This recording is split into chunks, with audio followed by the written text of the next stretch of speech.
40 anos desde a publicação do primeiro livro. 40 anos.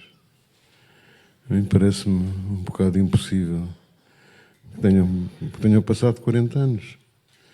Porque quando me olho ao espelho, não são muitas vezes, o que vejo intriga-me sempre. O que vejo no espelho intriga-me sempre. Este cabelo cinzento não me pertence. Esta cara marcada por rugas não é minha. Eu continuo a ser um miúdo que se olha no espelho, do olho azul vivo, a espreitar-se com curiosidade. E penso que não sou um senhor de uma certa idade que manteve o coração jovem. Penso que sou um miúdo cujo envelope se gastou. Não mais do que isso. Um miúdo cujo envelope se gastou, é isto que eu vejo.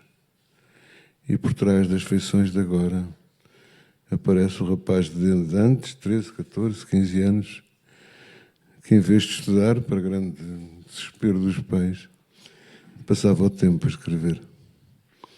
Porque a minha vida foi sempre isso. Eu nasci numa família, somos muitos irmãos, somos 6 irmãos, éramos 6 irmãos. Perdemos 2 de nós.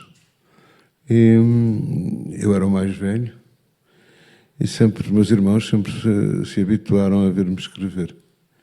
Não fazia mais nada, escrevia. Nós aprendemos a ler, foi a nossa mãe que ensinou todos aqueles filhos a lerem. Aos 4 anos ensinou-me a ler. Não me ensinou a escrever, mas eu comecei logo a escrever. E com 5, 6 anos já tinha uma imponente obra literária. Romances, palavra de honra, romances de meia página, romances de uma página, que depois vendia à minha avó, que era ótimo.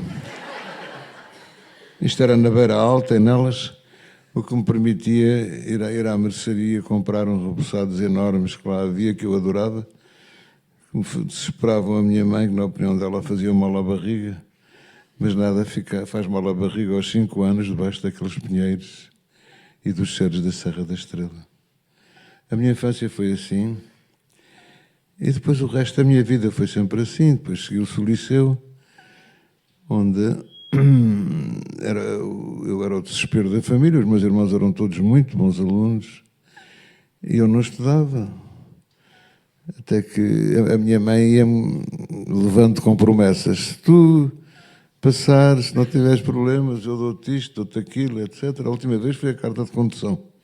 Já eu estava na faculdade. E com esta chantagem horrível, me ia obrigando a ler e a escrever. Eu depois ia mostrar o que havia de escrever. Não era difícil, porque o meu avô, na Praia das Maçãs, começava sempre por ler a página necrológica. O Diário de Notícias chegava no comboio do meio-dia. Eu ia buscar o Diário de Notícias ao comboio, chegava, o meu avô abria na página da necrologia e começava a rir-se. Morreu com 60 anos, grande parvo, gargalhada. Morreu com 40, etc. Portanto, a morte era um assunto que o fazia rir. E então as minhas primeiras histórias eram histórias de mortes. Eu não sabia muito bem como era a morte, nem o que se passava depois, mas devia ser uma coisa tão alegre, porque o meu avô ficava tão feliz. E depois ia vender aos meus tios, aos irmãos da minha mãe, e às irmãs, para me pagarem, não me recordo já quando tiver, que eu gastava em repousados, em pastilhas de mentol, essas coisas úteis à vida, que nós pais temos tanta dificuldade em perceber que são importantíssimas. E isto se foi passando assim, depois acabei o liceu com 16 anos, e aí foi mais difícil. O meu pai perguntou-me o que é que eu queria fazer, eu disse que queria ser escritor, portanto queria trabalhar para uma livraria. Ele ficou em pânico de ver um filho a vender livros, e lá me convenceu a ir para a medicina, com uma chantagem qualquer, não me recordo já qual. E eu descobri uma coisa estranhíssima, que era muito mais fácil passar do que chumbar. Nem era preciso estudar muito. E também eles deixavam-me de ralhar comigo. E podia sair, ir às castanhas, etc. Isto passava-se na Beira Alta, em Nelas, a cerca de 30 quilómetros da nascente do Mondego, onde nós adorávamos estar. Adorávamos os cheiros, a liberdade, o rio, ver o Tejo, ver o Mondego nascer. Os pingos d'água com que o Mondego nascia maravilhavam-nos. Andar na serra com o pai. Porque havia momentos em que era bom andar com o pai. E ouvir, ele tinha uma voz muito bonita, uma voz muito sensual, muito bonita. E contava-nos coisas do rio, disto, daquilo.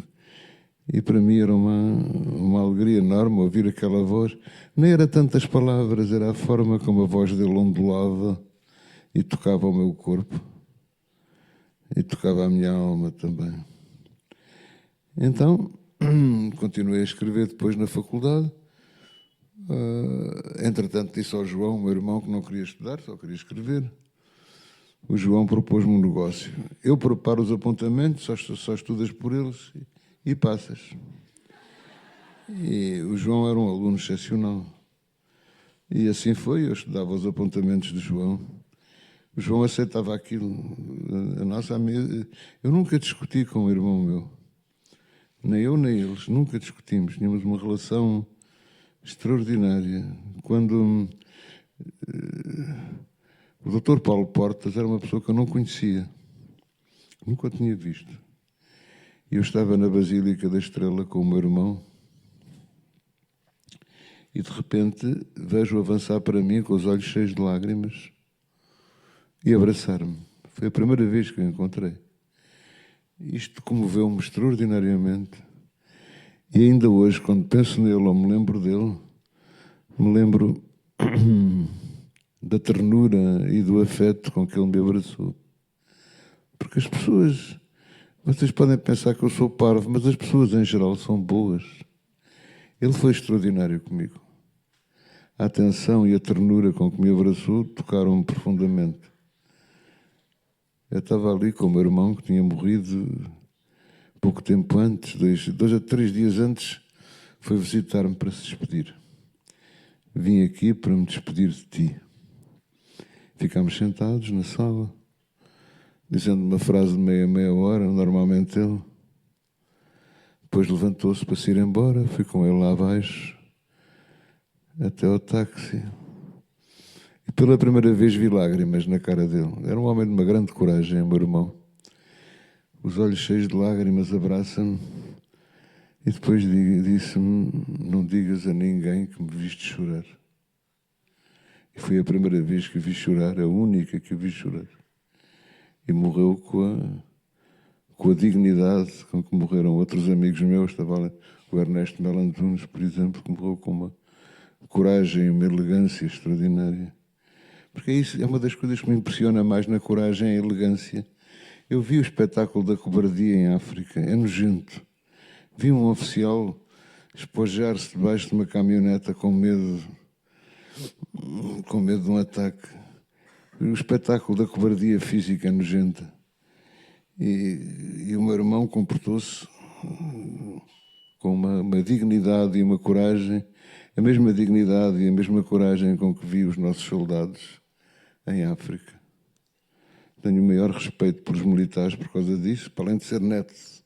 Os meus 2 avós eram oficiais do Exército, 2 dos meus bisavós também. E então havia um lado castrense em mim, inevitável, porque eram pessoas profundamente boas, profundamente generosas. Um deles era brasileiro. E, por exemplo, foi com ele que aprendi a divisão dos povos da América, países que havia no continente americano, que era, ele dizia: toma atenção, filho. Como é que é? Agora veio-me uma branca, vão ter que esperar um segundo. Canadá, Equador, Peru, Habana e México. Esta classificação dos países americanos sempre me pareceu magnífica. Canadá, Equador, Peru, Habana e México. Ou então, por exemplo, ele era brasileiro, porque a família dele era judia. e foram para o Brasil no século XVI. E dizia-me versos que diziam lá no Brasil, por exemplo: um brasileiro muito rico, querendo espantar o mundo, mandou fazer um pinico com uma paisagem no fundo. Diz-lhe um amigo: que louco, para que queres isso tu? Ah, para alegrar um pouco o triste olho do cu. Isto fazia com que as minhas tias fizessem imensas caretas, imensas... Porque o pai, o avô, o Visconde, falava assim e eu adorava. Adorava que ele me falasse assim. Depois levou-me a Pádua a fazer a primeira comunhão por me chamar António, no túmulo de Santo António, e por não ter morrido com uma meningite. Eu era o neto mais velho, era o futuro Visconde e tal, então chamava-me António, e por causa disso, e eu não morri. O meu avô fez uma promessa a Santo António. Então foi miraculoso. Vejam como isto era muito melhor do que ser escritor.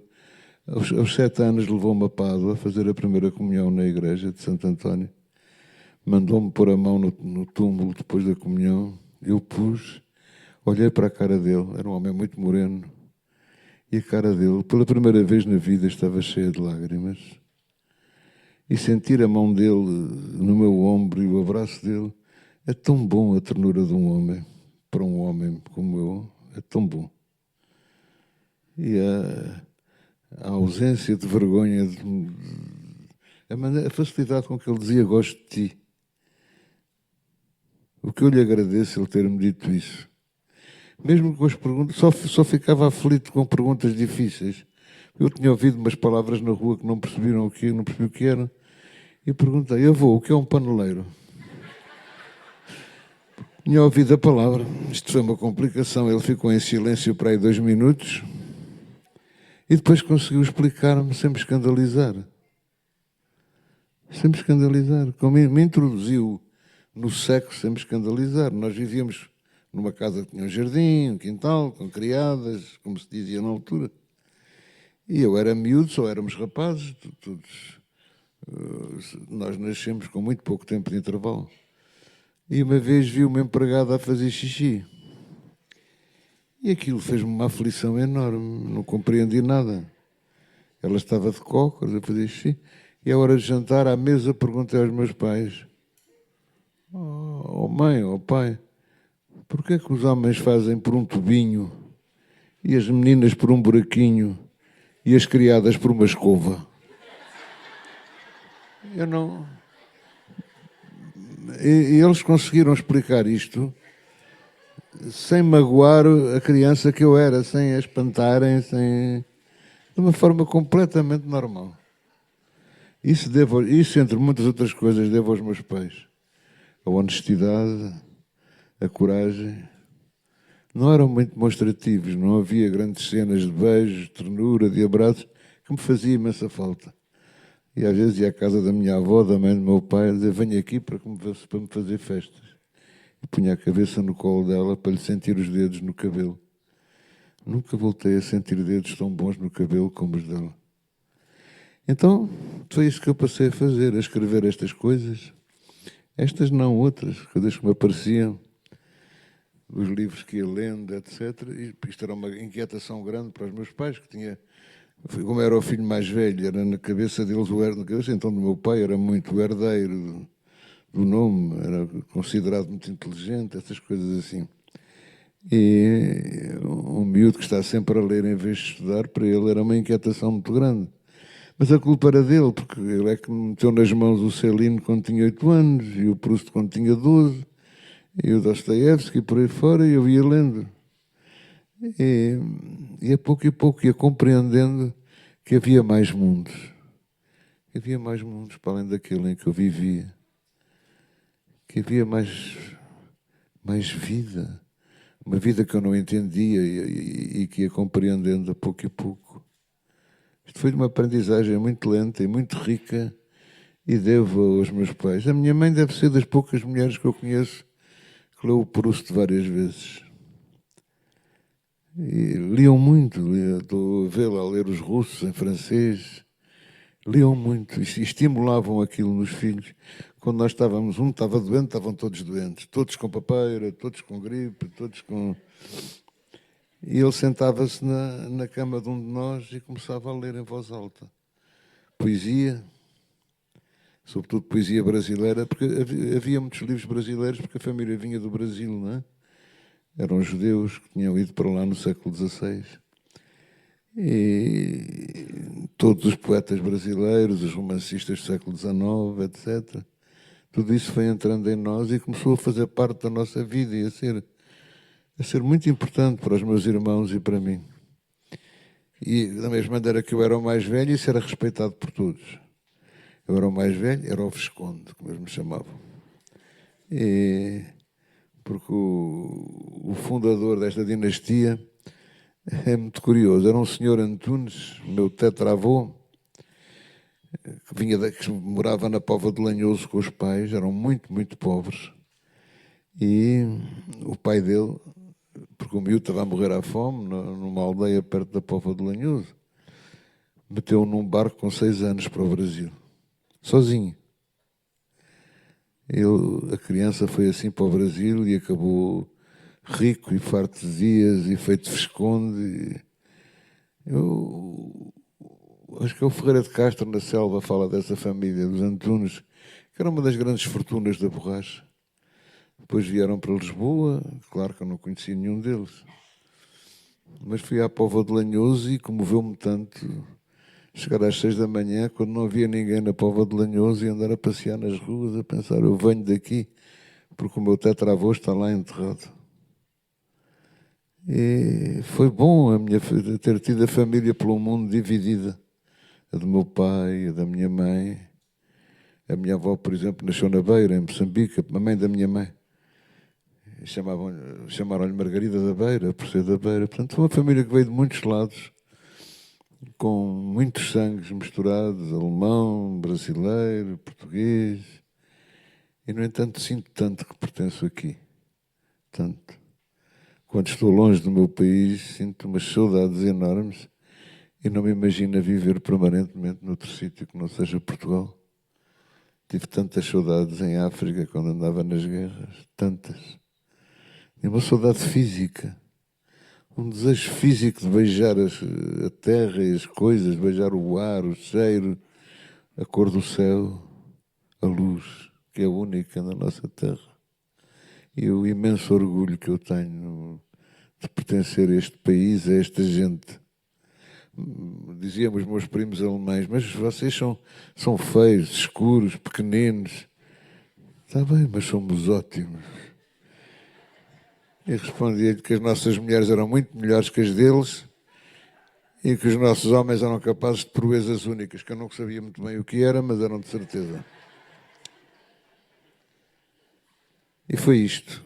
E depois fui escrevendo assim, e uma altura, quando tinha 30 anos, achei que finalmente havia um livro que não me envergonhava. E falei com um amigo meu, Daniel Sampaio. O livro foi uma editora. O homem queria que eu mudasse o título do livro. Achava que o nome Antunes era horrível, que ninguém ia querer no mundo um escritor chamado Antunes, que é nome de pobre. No que tinha razão, era nome de pobre. E até que por fim o livro lá saiu e levou pancada de toda a gente. As únicas pessoas que disseram bem do livro, que me lembro, foi a Agostina e o Zé Cardoso Pires. O resto levou pancada a toda a gente, era a pior merda do mundo. Logo a seguir, o livro sai numa tradução americana e eu recebo críticas espantosas no New York Times, no Washington Post, etc, etc, etc.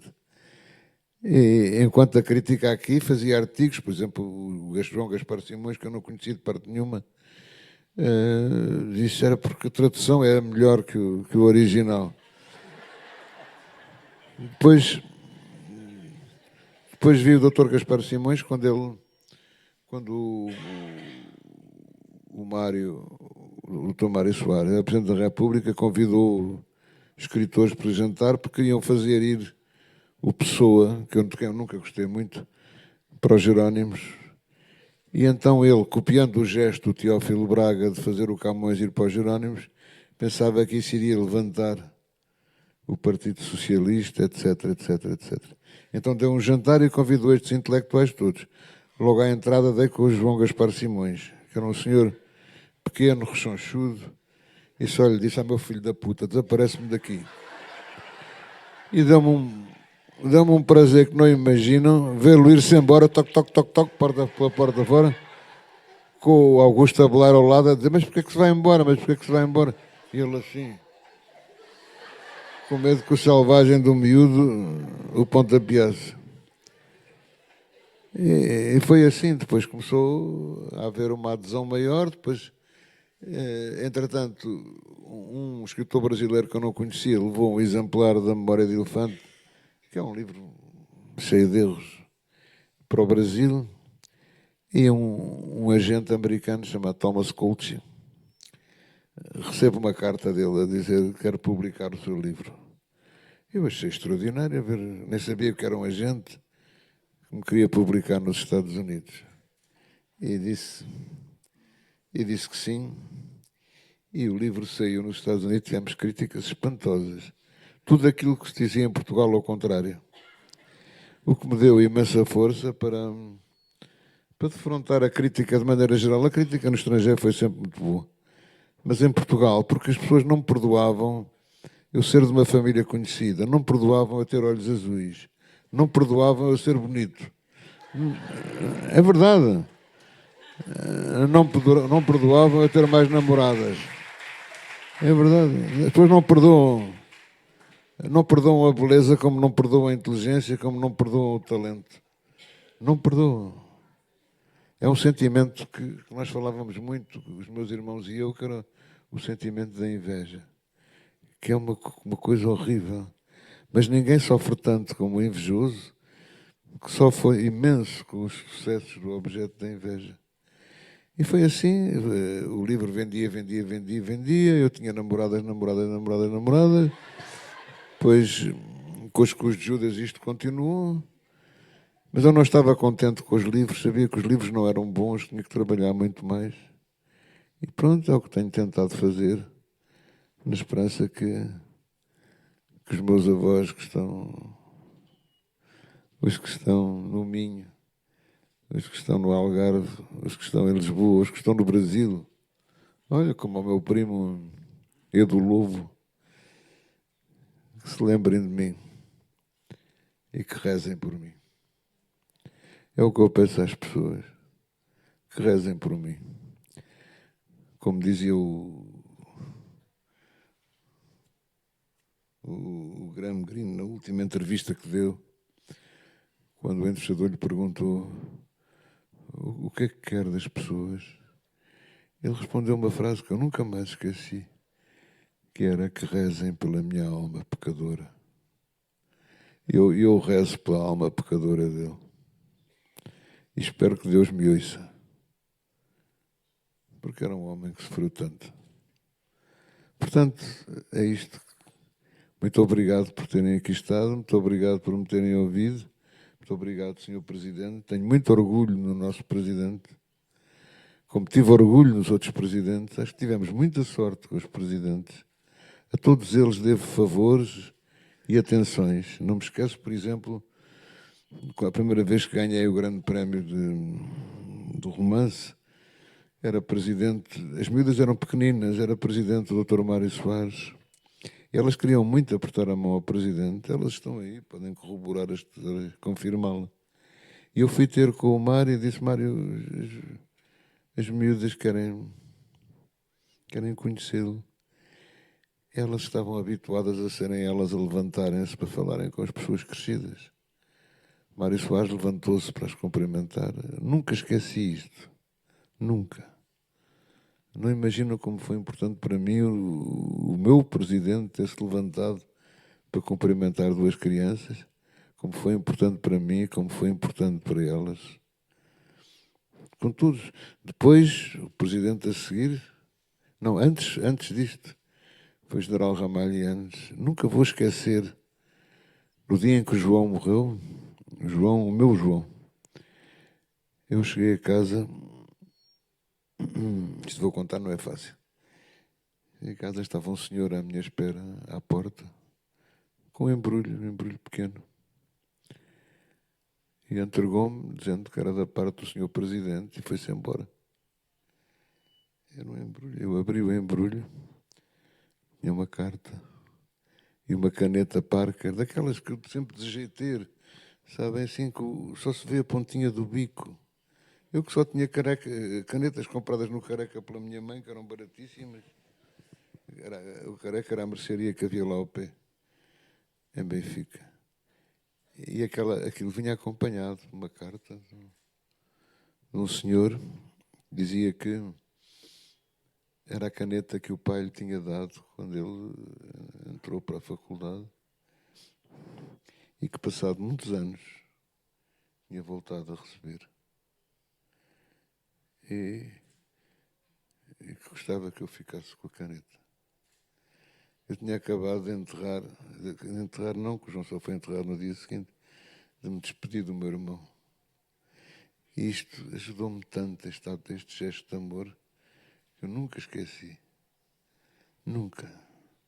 Não eram os meus olhos que deitavam lágrimas, era a minha vida inteira que se deitava lágrimas de gratidão àquela pessoa, que era o Sr. General Ramalhianes, pela elegância extraordinária do seu gesto. Ter pensado naquele rapaz que estava a sofrer com a morte do irmão, o irmão par, como ele dizia, e era verdade, desculpem, era o meu irmão par. E continuo a lembrá-lo tanto. Bom, mas a todos eles eu devo atenções. Por exemplo, quando foi do Prémio Camões, entrei no sítio onde se recebe o prémio,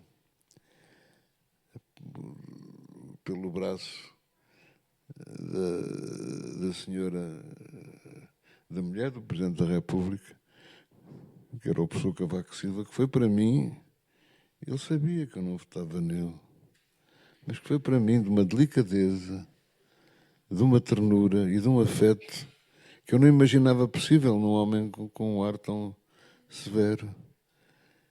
E senti a mão dele no meu ombro. É bom haver um homem que nos toca. E há alturas em que precisamos tanto que nos toque. Tanto. E eu tive um avô que me tocava e continuo-lhe muito grato por isso. Portanto, com todos eles aconteceram coisas assim. E o nosso atual presidente tem sido sempre comigo uma delicadeza e de um afeto que eu não posso esquecer. Porque é a forma suprema da elegância. É a forma suprema da elegância. E, portanto, só posso agradecer ao meu país, só posso agradecer às pessoas do meu país, só vos posso agradecer a vocês. Muito obrigado por estarem aqui. Muito obrigado por me terem ouvido. Desejo-vos toda a felicidade do mundo. Deus vos pague.